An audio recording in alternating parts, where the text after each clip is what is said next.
Hello and welcome to the typical Chicago fans review of Week 1, episodes 1 and 2 of The Last Dance. It is me, your boy Boomy, on Twitter at BoomyTCF. We have a whole stacked crew tonight. We got Zach at ZLiliaTCF. We got Matt Schoolfield, as always, at schools_01. And a special guest, you've seen him on the show a couple times back when we would do our live shows. It is my little brother, Trey Bloomhurst. You can follow him on Twitter at TreyJB. Boys, that might have been some of the most captivating television of the year last night. It was amazing. It was amazing to watch. It was the lead up to it, and then the first two episodes, the way the first episode ended right into the second episode. They kind of sprinkled. Did you guys notice like the trivia questions were kind of interesting? Some of the fun facts they had with everything. I think they really, the first two episodes, they lived up to the hype. And I think it's really done well. Like we were kind of talking about, it kind of sprinkles in with basketball, and then it goes back to like his childhood, then it goes back to basketball, then it goes back to like high school, then it goes back to like college and stuff like that. So it's what we needed right now. Absolutely. Now, I got to ask, and you guys got to be honest, did anyone shed a tear last night? I almost did, but I held it back. Did anybody else get a little close to having some water run from their eyes? No, not yet. No, not yet. Wait till episode 9 Boomie. for that, though. Boomie's all emotional over here. I'm going to be a puddle in a couple weeks. Yeah, and that's kind of what I was getting at. It's coming. It just hasn't got there quite Once yet. it's over, too, I will cry because, I mean, it's over. What am I looking forward to after that? It's back to reality. We'll just many times. Yeah, we'll have to like watch it on Netflix over and over and over again. Boys, I really got to ask you guys, do you, I know would like what everyone really would say, but would you guys like the way they're doing it over the 5 weeks, or would you rather them give you all 10 episodes yesterday? I wanted it all yesterday. I was talking to my dad this morning. I think he even said that Trey had the same statement that I did. If they would have started at 8 p.m., ran all 10 episodes, and it would have got done at 6 a.m., I gladly would have done that. Wouldn't have hesitated. Would have stayed up. Would have taken the caffeine necessary. I would have taken all that. Was actually Netflix just dumping everything at once. So my dad was actually very happy about that. He's like, I'm happy because you would have been up till 5 a.m, then you would have been cranky at work in the morning. It's true. I would have definitely just like you would have watched episode 1, then you would have watched episode 2 into 3, 4, 5, 6, 7, 8, and then you get to 10. You're just like, oh, it's 6 a.m, but I am so sad that this is over with. But I guess in this time, it's something to look forward to, maybe. Absolutely, and that's the way I'm looking at it. You got 5 weeks of no more sports at least still, so you might as well take what we can get here. It's something that we can all rally around, watch together, have fun together, talk about here on this podcast, this kind of stuff. So might as well take it while we can get it. I mean, the second the thing ended, I mean, there was so many live shows that went. They were. I haven't watched Sports Center in I don't know how many. Well, since pretty much sports ended, and I watched Sports Center last night. They had some of the people on there. I think Sam Smith was on there, kind of talking about it. They had Steve Kerr on there. It was pretty cool. So I think it's something that. Is as close to I mean, I understand it happened 22 years ago and everything, but it's kind of as close to like a live sporting event that we have right now. At least the feeling that you get from it. Trey, what about you? Did you want it all at once, or are you okay with the way they're stacking it up? I definitely did not want to quit watching at 10 o'clock last night, but I do know it's a much better way to do it over the 5 weeks, so right, and especially like I think if this would be like a regularly scheduled program, then you could have looked at it different if you had sports going on. But obviously now we're living in a bit of a different world, and like Matt said, I mean, me and my wife sat down in the cave last night and watched 2 hours of it nonstop, and it was just some, like I said earlier, really captivating TV that we haven't seen in a long time. But let's get into it. Wait, before we go on that, the numbers. You were saying it was kind of on. It was the best docu-series of all of ever, I Yeah, guess. so the numbers came out today, and episode 1 had an average of 6.3 million viewers, which is, I believe they said, just below an average NBA Finals game. It was also the highest rated ESPN 30 for 30 premiere, and they've been doing 30 for 30s for probably, 10, 11 years now. So the numbers are coming in on it looking crazy. And I think it's obviously it's going to dip a little bit as the night goes, people going to bed and everything. But I mean, the numbers are just insane. 6.3 million people viewing it on I know this is like a probably maybe a stupid question, but like, what if you DVR it and then watch it after that? Like, I does think that that factor if it into gets something like that? DVR'd, it counts as a Okay. view. Okay, I didn't know how that worked, or like, can you stream it on the ESPN Plus now, or do you have to like watch it at a certain time? Because I know that's kind of where they probably would put it. Yeah, I'm not sure. I don't have ESPN Plus, but I'm sure that there's since ESPN owns it, I'm sure that there's a way to access it. But yeah, I Yeah, get you can. You can. okay. It is on ESPN Plus right now at any Yeah. time. Yep. Good. But let's get into it. I know everybody's got a favorite part. Does anybody have one that they want to jump in right away on? Uh, I mean, I it's not really my favorite part, but it was one of those things you kind of look at now. When Michael Jordan, they were kind of asking him right before the season about what was his thoughts on the whole season was, and he kind of looked up at the GM's office and kind of a slight nudge, and you kind of look at like the things that he said to Jerry Krause and like the things that Scottie Pippen said, and just like wild to see that kind of stuff. Like that wouldn't say it was my favorite part, but it was one of those things that were like, I don't know, it was just wild. Definitely. I think my favorite part, and it was probably one of the biggest laughs, was the 84 Bulls, the cocaine circus. I had no idea. Peoria got a shout out in that. They were at a preseason game in Peoria, and he walks into those dudes doing lines and, got girls in the room and smoking weed and everything. And I knew the Bulls were really, really, really bad before Jordan got there, but I had no idea they were known as the, Bulls cocaine circus. I found that pretty hilarious. Well, yeah, you notice that nobody from that team was in the documentary talking about Michael Jordan. Matt, what about you? I know you got a favorite part. My favorite part outside of the clothing and the evolution of the clothing styles from, like the 60s, the 70s, the 80s, the early 90s. We kind of dove into the late 90s a little bit. The baggy suits, we needed those things to come back. Those things were absolutely fire in the late 90s. He still rocks you got the suit coat down to your knees almost. The back, the pants are all the way damn near up at your stomach. Those suits were awesome. Outside of that, though, I thought the production, the way they did it was outstanding. Where it was reverting back to the past, they integrated that backstory into like the current time, where the current time being like we're situated in '98 right now, and so it would revert back in time. It would bring us back to '98, then it would revert back in time. But it was all integrated together, and then they would add the outside interviews on top of that to supplement those stories. And it was like sub story after sub story after sub story. So I thought the production of that and the way they just kind of switched back and forth was so seamless and really smooth the way they did that. Thought it was outstanding. And so outside of just like some of the coolest stories in sports history, the production of it's been fantastic so far.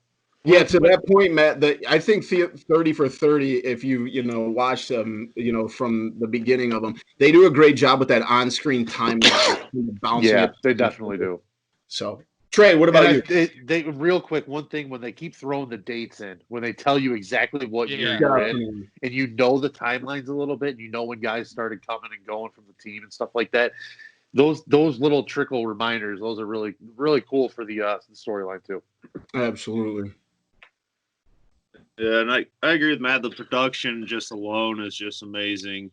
But another one was Jordan saying that when you say Michael Jordan, you got to say Scottie Pippen, because that's always nice to see him get the recognition. Because I still feel like even to this day, Scottie doesn't get as much recognition as he should deserve. Pretty much any other time, anytime that a player took a dig at Jerry Krause, especially when Jordan, after they won that exhibition tournament, and he said to make sure that he could keep his hands on it and told people to take it home.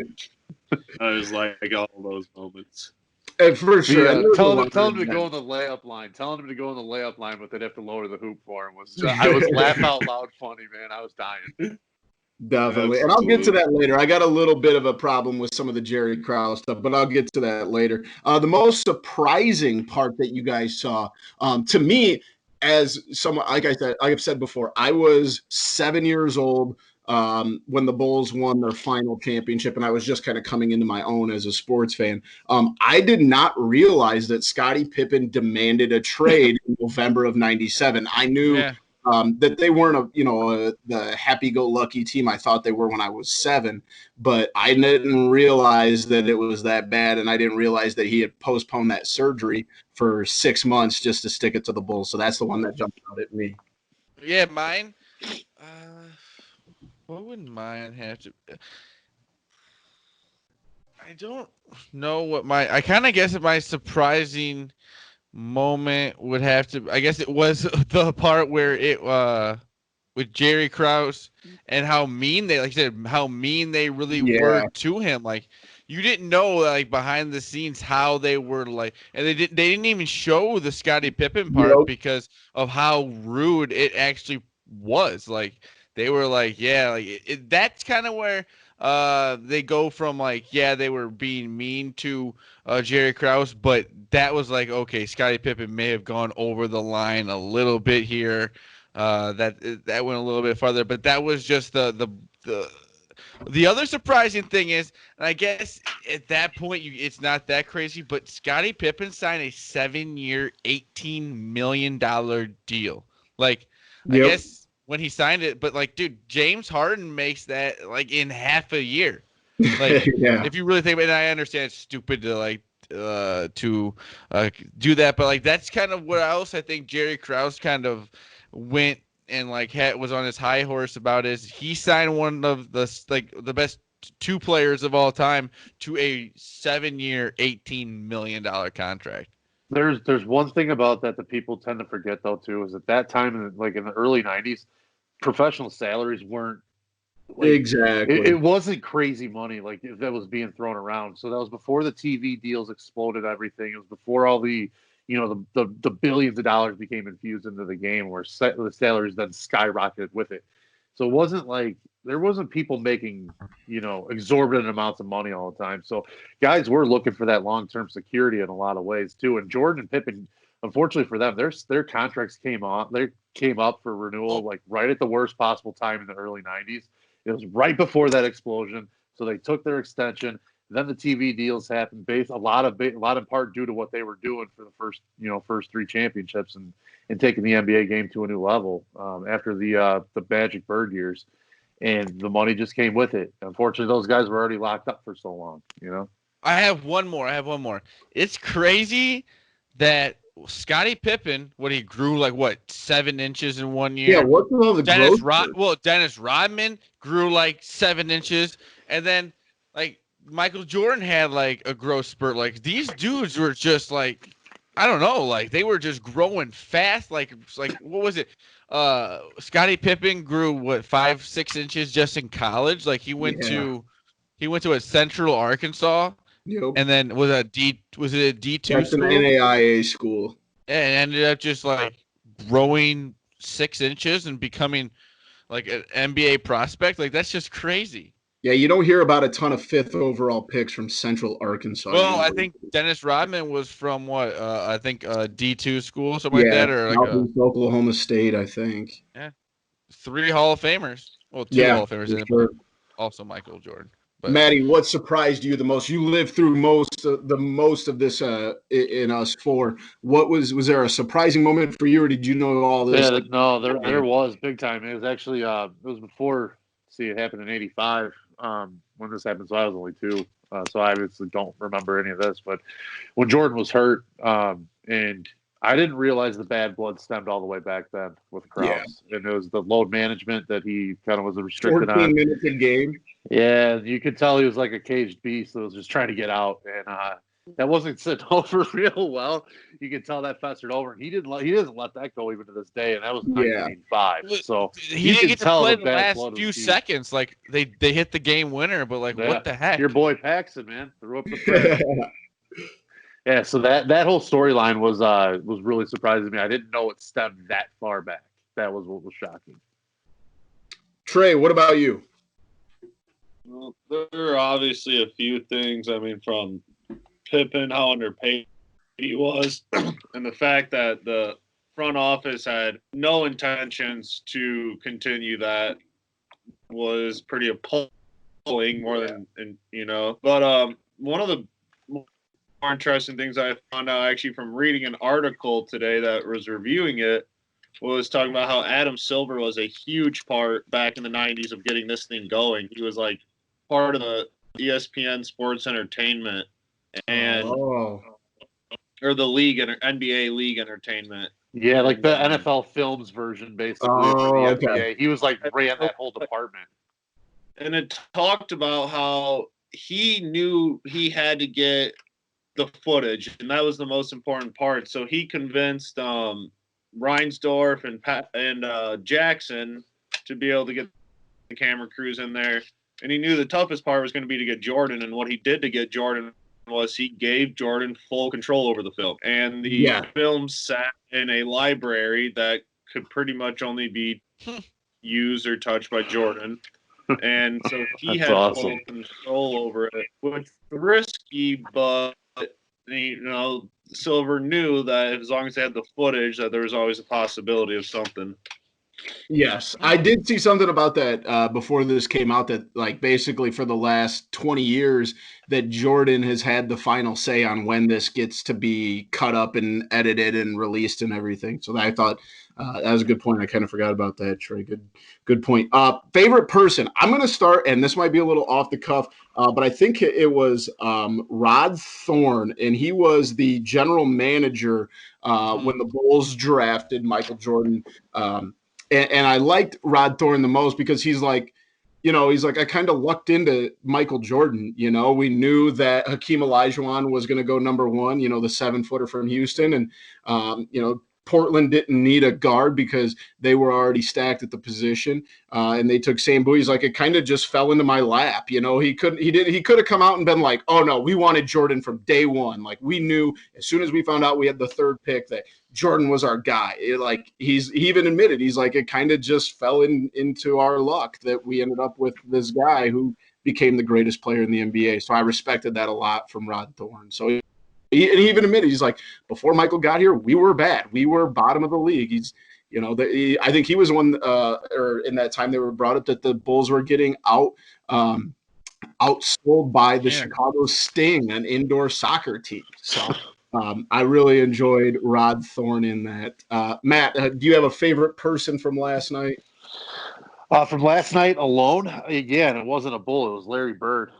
Yes. His comment on the in Game 2 of the '86 first round, where that wasn't Michael Jordan, that was God disguised. That was yes. He had Larry chasing his tail that night. He had Dennis Johnson chasing his tail. Who was Dennis Johnson was an absolutely legendary defensive player, and he had him just in tatters. He had Danny Ainge just not knowing what to do. He had Bird crossed up. He had everybody crossed up. Bill Walton literally took himself out of the game after having to guard Mike. The fact, and that's one thing too, is that '86 Celtics team is legendarily good. Right up there with the '98 or the '96 Bulls, the '72 wins. Right up there with the '73 win Warriors.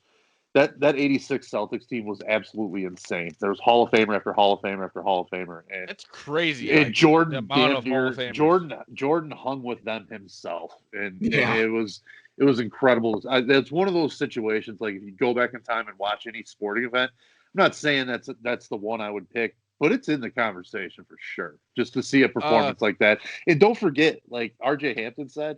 That was all on deuces too. There was no 3-pointers. That's insane. Do you guys remember that? That was in the I think it was whenever Jordan was on the cover of 2K. That was one of the moments. Yes. Yeah. Was when he scored Was it 63 63 against the Celtics? Yeah, insane. Absolutely insane. What about the rest of you guys? Any favorite people from last night? Mine was Phil Jackson because I said he's so smooth, man. He's so smooth. But like you said, you understand. Yes, he got Michael Jordan and Scottie Pippen, then he got Kobe and Shaq. But like he had Michael Jordan saying, like, I am not going to play here if Phil Jackson is not my coach. Like, he knew how to keep the players under control, when to talk to players, when not to. I mean, like, he had Dennis Rodman, he had Scottie Pippen, he had Michael Jordan. Like, he had some of the biggest personalities, and he was able to get those guys 6 championships. Like, that's crazy. And, like, they were willing to leave and not play if he wasn't there. And when he pulled out that like original book when it said The Last Dance, like that gave me chills when he was just like, yeah, I called it that, like pretty much at the beginning of the season. Like, that's crazy. Definitely. No, I agree. Like I said, man, he's just so damn smooth. Like, even now, like, we're 22 years away from. Did anyone else notice that the picture of Dennis Rodman on his desk? I think it was like a signed Dennis Rodman Yes, picture. I did see that. In Phil We Trust or whatever. Yeah, that was funny. And then he had his little sand pit with that you like can garden, his Zen garden. Yeah. Definitely. Trey, you have to have had a favorite last night, right? It's either the guy that asked Jordan for a hug after winning the exhibition game. Yeah, the armband guy. The guy took his armband. Yeah. Or it's the very obvious one, which is Jordan. But I really say that just because I think through the first 2 episodes, he has done an amazing job of being very open and honest and going into stuff we probably never thought he would talk about or go into. I feel like he's not really holding back, and I feel like he's also giving a lot of props to people that deserve it. So I feel like you think he's the obvious one, and I think he has been above and beyond through the first 2 episodes. That's perfect. That's perfect because, like what you said, he on one hand called Scottie Pippen like the best teammate he has ever had, but he also said that was very selfish and like while Mike was making $34 million and Scottie was making $2 million. No, but you know what I mean, though. Like, that's what to what Trey said. He's very open into what he really felt. Like, he could have said, "Oh yeah, I was with him. I was really wanting." No, he felt like he was betraying the team, and that's how he felt about it. And he was like, he said he's thought that Scottie Pippen was the best player to ever play with, but also he's gonna be real about it, and he didn't hold back anything. Well, also to his point, like him talking about, his openness and honesty, like when he was on Good Morning America or whatever last week and saying that he was worried about looking like an asshole because of the footage and like that's just the competitor that he was. Like, for someone to be honest enough and say like, yeah, I'm a little worried that I'm going to look bad in this. Like, that does take a special kind of person to be in a special place to admit that. One thing that I think that we can't lose sight of, and I know Zach, you hit on it a little bit, was like the kind of the selfish vibe around Pippen or whatever. This wasn't the first time that Pippen was kind of had a little bit of a selfish moment, though. Oh yeah. Go back to '94. Oh, yeah. Go back to the 1.8 seconds, the play where Phil Jackson refused to drop the play or drew up the play for Tony Kukoc to shoot the game winner. He sat himself out. Kukoc hits the game winner. Pippen had his moments where he was. All right, Matt, before you go on, I'm going to start this segment because this is our least favorite person, and I know this is going to be controversial, but Scottie Pippen was, and I love Scottie, but he was my least favorite person last night for a couple of reasons. He was. Everybody talks about I'm with you, but I was banking on somebody else saying Pippen, so I had somebody else in mind. So I'm glad you said Pippen right off the bat. I love Scottie Pippen. I'm a big fan. One of my like you said, he's one of the guys in that team. You gotta love him. But at the same time, everybody and their brother was complaining about how much money he made. He knew what kind of money he was going to make in 1991 when he was in the contract. Now, he was also, if you believe Jerry Reinsdorf, who I mean, flip a coin whether you believe him or not. Never going to negotiate.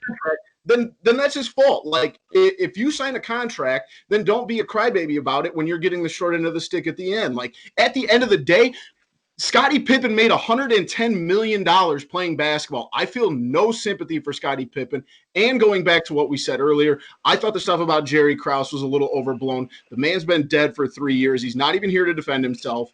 And, yes, some of it is very justifiable, but like they had him out here looking like the woman that owns the Indians in Major League. Like he also built this team, and Scottie, like you said, it goes from kind of joking around with him to just being a dick, and that's what Scottie was doing.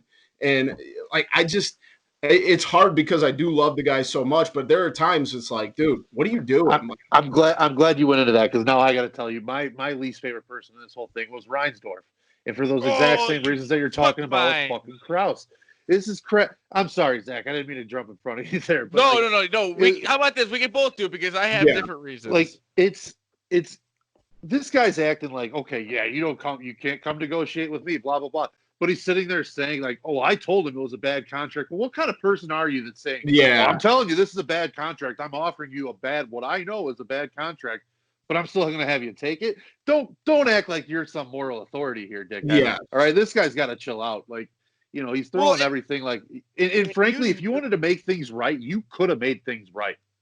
When you knew Reinsdorf was like a real asshole, was when he was like, oh yeah, Jerry Krause's, I think, daughter got married, and everyone got invited except Phil Jackson. And he goes, and Reinsdorf just goes, well, if I didn't get an invite to a wedding, I'd be pretty happy about it. Yeah. Like straight saying, I don't want to go anywhere near people ever. Like he throughout this whole thing, like he came off as like the asshole, because whenever you want to say one thing about Jerry Krause, you got to know, guess what?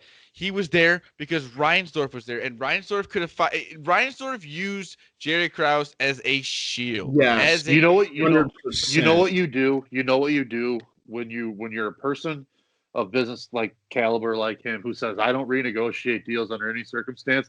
You break that when your goddamn NBA team just won their 5th NBA title for you, and they made you billions of dollars. Yeah. That's when you renegotiate. That's when you break your policy and say, you know what? You did a lot for me. Here's a little bit extra for you this time. Right. You're right. You earned it. You got me my 5th already, and we're going for a 6th this year. That's when you make it right. I'm sorry. That's just what you do. The greatest player of all time says, hey, Phil Jackson's here, and I'm only going to play here if Phil Jackson's here. He gets a 15-year contract, and I understand, and I don't even care if Michael Jordan only played for 3 more years. You give that man whatever you want, because if that's how it should be, but it isn't like that with this organization, and apparently ever. Like, you can have the greatest player of all time, you're not going to change this organization as long as Reinsdorf's there. Well, you can see what happens, too, like, when you don't, like – When you just let the greatest player in the game walk away, and you don't really try, and you let Scottie Pippen just walk away, and you let Phil Jackson just walk away, it takes you 25 plus years to be able to get back to relevance. Is where you're haven't been back since. Haven't been back to the finals since. Definitely no. Reinsdorf's he's the worst. Yeah, he's the absolute worst. Trey, who's your least? I know you got one over there. Yeah, well, as bad as I want to say that it's Krause, just for him not being able to get along with Jackson and saying that there's no way that he'll bring him back, I just agree with you guys. I mean, if Reinsdorf wanted to do something, he could have. If he wanted to try and keep it going, he could have either fired Krause or told Krause no, we're keeping them together. You know, like you guys said, he's a shield. He was a go-to blaming excuse, whatever they use him for.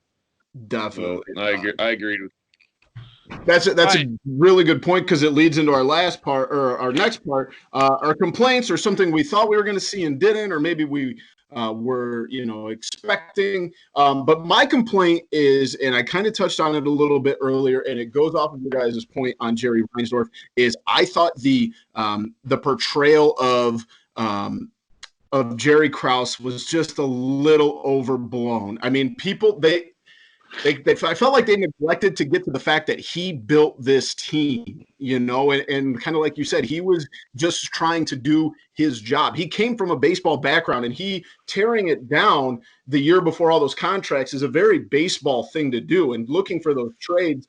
And I just felt that, like, at the end of it, he built those teams. And yes, some of the comments he made that, one guy doesn't win a team and organization. Yeah, some of that stuff can be taken out of context, but at the same time, I also got what he was saying from a general manager's perspective. And then it felt like the whole thing was just kind of this like, let's kick him while he's down. And oh, by the way, he's been dead for 3 years and he's not here to defend himself. It's just, there got to a point, and especially like we mentioned earlier, Scotty's on the bus just berating him, and that you see him sitting in the front of the bus just like hunched over like. But I understand that, but like that part did make Scottie Pippen look like an asshole. Like it didn't, like they didn't sugarcoat it to be like, oh man, Scotty kindly yelled at him. Like they made it seem they everyone was like, people couldn't believe it. Like Michael Jordan had said some of this, like you saw some of the stuff Michael Jordan said to him, and he was just like, dude, like that was way too far. So like I understand what you mean by like, yeah, they maybe blew it out of proportion a little bit, but they also came back to like people started to feel bad for Jerry Krause too in a way. So I'm not gonna sit here and feel sorry for the man either, because he also, like, you looked at the interviews he did back in the day and all like that, he did nothing to help himself at all. He wanted to play the villain, and he wanted the spotlight. And like Michael Jordan was the greatest player of all time, like basketball player of all time. He had all the media around him, and Jerry Krause wanted that. Like they said, he had the little man syndrome. Like they said, he was a little chubby guy. Like they said, they said it last night on SportsCenter. The crumbs. He had the crumbs on his shirt and stuff. Like I understand what you mean. Like, yeah, maybe they went a little too far with it, but I don't think he did himself any favors at all either with the relationships that he broke. And I don't know. I think I had no remorse for the guy. See, and I just felt like he didn't get maybe the respect, at least the way I viewed it, the respect that he should have been given for constructing those teams in the 90s. That's just the way I saw it. Maddie, you got some thoughts? I think you do. It looks like you do. Well, I don't know. For something I thought I'd see more as it's like you guys are kind of hitting on with people going after Krause. I do wish there was a player or somebody that's kind of went after Reinsdorf a little more. If you're willing to go take the shots at Krause, it was pretty apparent. Reinsdorf kind of said it. He wanted a guy that would run the team the way he wanted, and that's why he brought in Krause. So that right there tells you Krause did whatever Reinsdorf wanted. So all of this is at the call of Jerry Reinsdorf himself. So I don't have a whole lot of he can go after Krause. I think Krause was a big issue, a really big issue. He didn't understand that players really do win championships because they're the talent on the floor. I'm sorry. Like, yeah, you put them together, they've got to go out and do it. Though. Right. And like at the end of the day, and frankly, if I could have the greatest coaching staff, the greatest front office, but I've just got middling talent, I'm taking the team with all the talent in the world, and I'll work with what I can. I don't know. I think Reinsdorf just is kind of getting off scot-free, and that's a little disappointing to me. I think part of that, though, is because of how much control that Jordan has on it, and I don't think that Jordan has much beef with Reinsdorf. Yeah. Oh, he you're does saying not like just from the documentary alone. Yeah. I got you. Yeah, no, it's a totally fair point. Yeah. Well, something that I had a problem with in a way was like with kind of stemming off what Boomy said for his with Scottie Pippen kind of being in not your least you like Scottie Pippen, but it's kind of your least favorite part of this episode or episode 1 and 2. How they made it seem like they kept putting the numbers up. He was number 1 in assists, number 1 in this, number 2, number 1, and he was 122nd paid in the league. And then they pan to him and he's in his mansion. Like, come on. Like, I understand, yes, back in those days, maybe he wasn't making a lot of money playing basketball, but he had to have been making endorsement money. He had to be making money off of ads. We saw all the ads. He was he had money. So you kind of wonder if that was what the whole ambassador thing for the Bulls was the last few years, was making that right a little bit. Yeah, trying to write that ship. And then they saw something where his wife now. His now wife, it said something about how he made more money than Michael Jordan did throughout the career or whatever. And guess what? Michael Jordan didn't have money problems afterwards. Because, Michael's I got mean, a brand. I think it's something like maybe don't like push the guy didn't make a lot of money, but then he made money and then lost all of his money for a while there, and then now he has the money. Now he has a lot of money, but like I just kind of thought that was a point where like I don't know, I just They didn't had to think make a point of emphasis of it, is what you're saying. Yeah. Trey, what about you? Any complaints? Nah. I'll take this time to kind of flip it. No, I don't really have any complaints. Like, I seriously thought that the way they produced it, I feel like I can kind of predict how they're going about it as of right now. I feel like they're focusing on, about the 97, 98 season about half the time, and then they're doing it in a chronological order from the rest of the time up to that. And like don't each really player have might get an episode where they pan into, I think. Yeah, because I think, well, like kind of going into what you were gonna go into, what we're looking forward to. What I'm looking forward to it is the Dennis Rodman episode. I think it's either episode 3 or 4. I don't know which one is going to be specifically about him, and then it's gonna be about the Pistons. But like, I'm a huge fan of the way Rodman played the game, but I'm also looking forward to how Michael Jordan viewed Dennis Rodman, and like with what Trey had said about how Michael Jordan was his favorite part of this, and how like being truthful, he's going to be very truthful about how he felt about Rodman in the moment and how he does now, and I'm really excited about to see how like that dynamic really played out. Definitely, Trey. So you have no complaints, nothing that I can bothers see you it. at all or anything. I can see it. I mean, maybe when it's all said and done, I'll have some complaints All about right. the route it took or something. From the first 2 episodes, no, I was just glued to it the whole time and just wanting more. One thing I forgot to bring up, and this made me laugh when we were talking about least favorite people. When Michael Jordan was in France for obviously the Bulls playing in Paris, but Michael was getting ready to go on a talk show, and a guy was hooking up his microphone, and he gets done talking to him about it, and then he pulls out a piece of paper and he's like, "Can you sign this?" And then Michael just looks for his agent. He doesn't say it. He doesn't say that. He says it in French, and then or whatever, and then like Michael Jordan has no idea what the guy's saying, and then the translator's like, no, he can't do that right now. Yeah, like, I just laughed at that. This guy just had one shot. He's like, I'm going to see Michael Jordan for 10 seconds, and I'm just going to pull this pen and this piece of paper out and be like, can you sign this? I respect that. I did too. Well, you at least come out to say it in English then. Yeah, like you gotta like find the one person in town that speaks English and be like, how do I translate this into can you sign my piece of paper? And then like I think Trey brought up the guy who was like he was like, oh, good game, Mike. Can I have your wristband? And Mike's just like, yeah, whatever, dude. I don't care. Yeah, he took it off his arm. I don't know if it was like, can I have it? He just took it. That was hilarious. That was great stuff.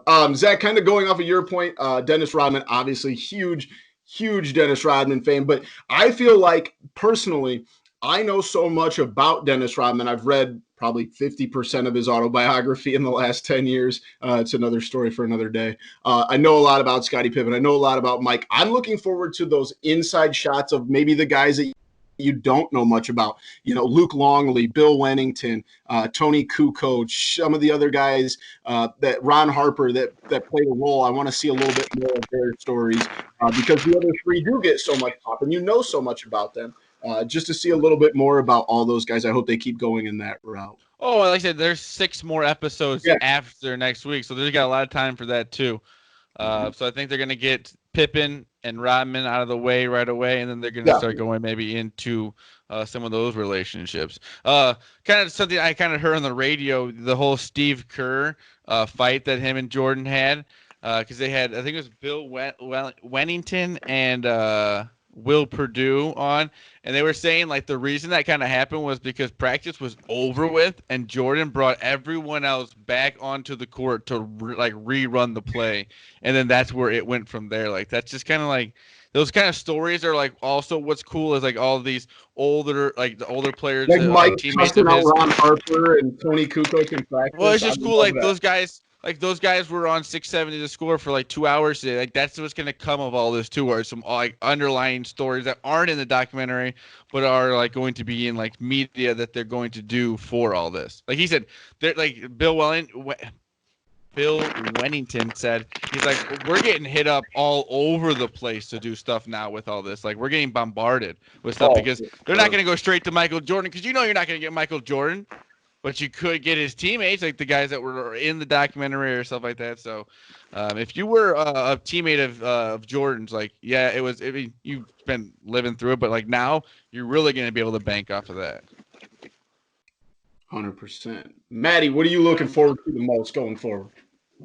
Next week should be that's the week I'm looking forward to the most, I think, because it's going to be the week that I get to like see again like what brought all my sports hate out.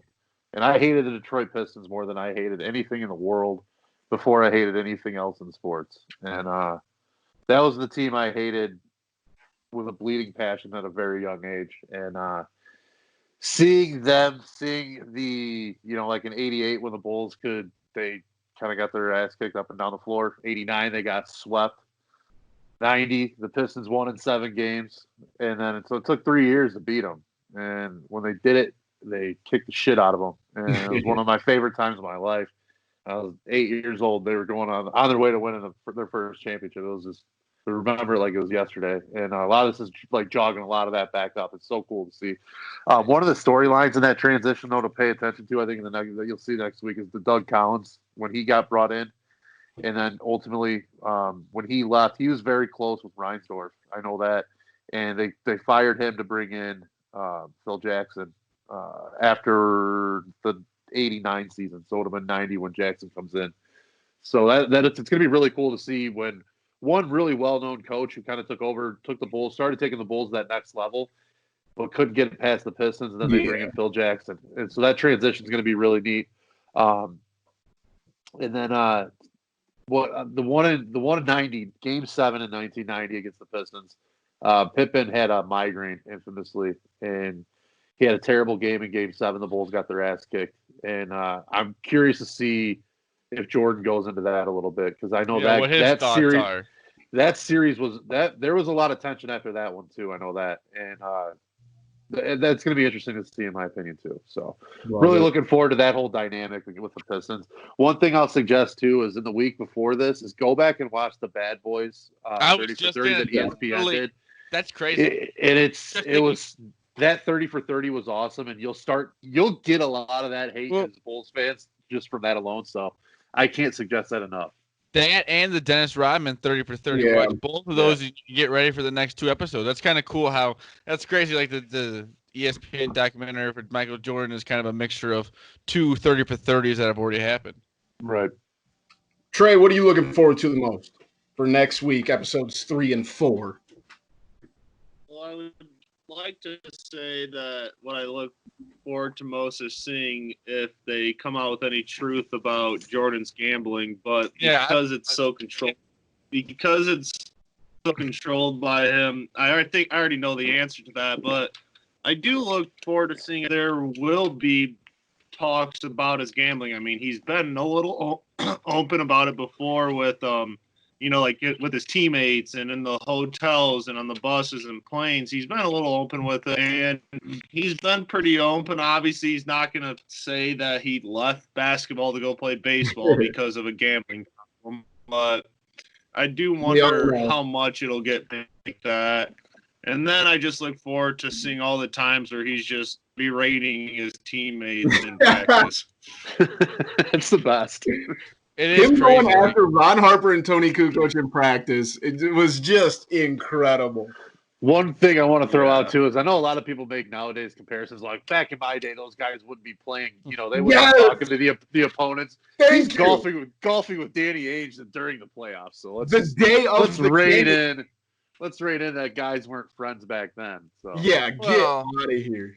And my dad always says, like, if Michael Jordan got his way, he would have had a lot of his other friends on the team too. But Reinsdorf wasn't about that life. One other thing that I kind of had to say about it is, like, you know how Jordan kind of really goes into not wanting to be on a team rebuilding, not wanting to go without Phil Jackson, and then he ended his career with the Wizards, like with a team that was not going to win anything. Like that was kind of confusing to me. Well, that was a business decision because he got like partial I understand that, control. but he was so adamant about that point on there, and then did that. I just thought that was kind of wild. But also one other thing. Else?